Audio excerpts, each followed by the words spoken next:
amount of moisture has built up, like the steam and everything. You can actually see it. We did not add any moisture. This moisture and the steam and all that is a good sign. It's a sign that the compost pile is working. Okay, so as you open it up, the top of the compost pile is completely dry. There's no, as in it's mildly moist because of the moisture. You can see it's actually quite wet. It's not actually effects or anything. It's really producing quite a fair bit of moisture.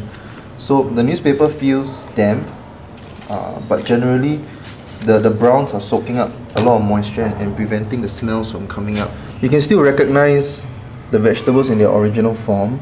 So we're really only in the beginning stage of the compost pile. Okay, so today what we're going to do is we're going to add on to the compost pile.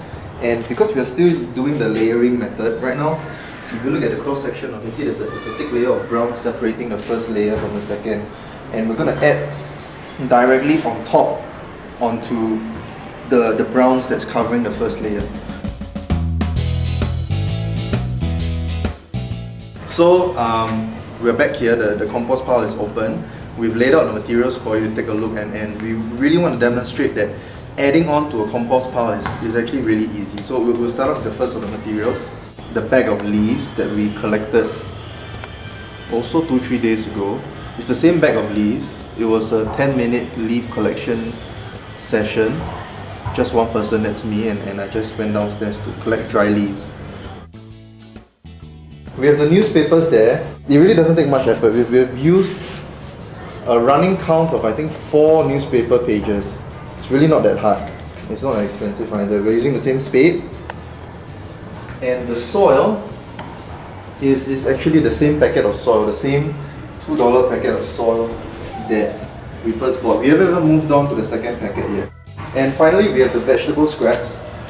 These vegetable scraps today are pretty special because they've been kept for, I think this is the 3rd day now. I don't know if you can see this. Some of the flies actually followed us out. So there's a mild rotting smell. Otherwise the veggies have just been left there. We didn't sun it. The vegetables still look in their original state. They're dry as per what you would normally expect from an inactive pile. So compared to the vegetables that have been left inside the compost bin for 3 days, we get some moisture, some activity. The compost pile here has also sitting for about roughly 2 to 3 days or so, but no activity whatsoever. There's a mild odor, it's attracted some flies, but that's about it. That's how easy it can be. You can actually leave your vegetable waste out there in the open, just separated in your own personal grate for up to 3 days, and it really wouldn't bother anyone. If it matters to you, there were 5 or 6 flies. If it matters that much. We have the pile in its original state, the compost pile. We're just going to add the vegetables in. You notice that I'm not doing anything, no stirring, no nothing. This is what we call the layering method. So we just add the vegetables in.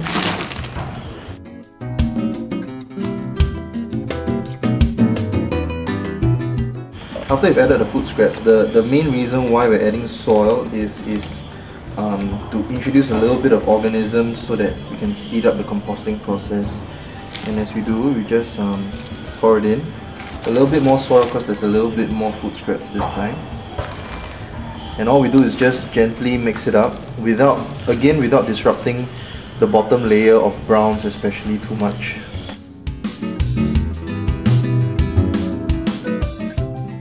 There we go, and then we add in newspapers. It's our first layer of browns. You could actually do the browns, you could actually do the newspapers or the leaves. It's really your own personal preference. I'm going to add some leaves.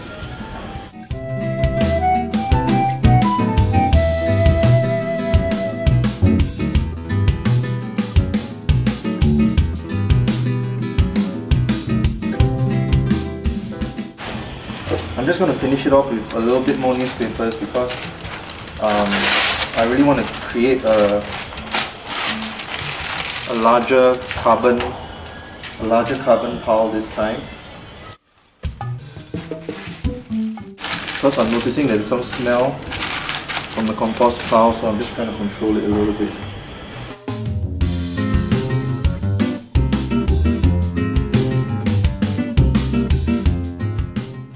So that's it, that's our carbon rich pile. Just close it back with our lid and our warning sign. In theory it's supposed to take 2-3 months, but we're anticipating that the compost pile in the hot tropical climate that we live in, even with a sealed bin, should probably take just under a month. But we'll see how it goes, we really don't know yet.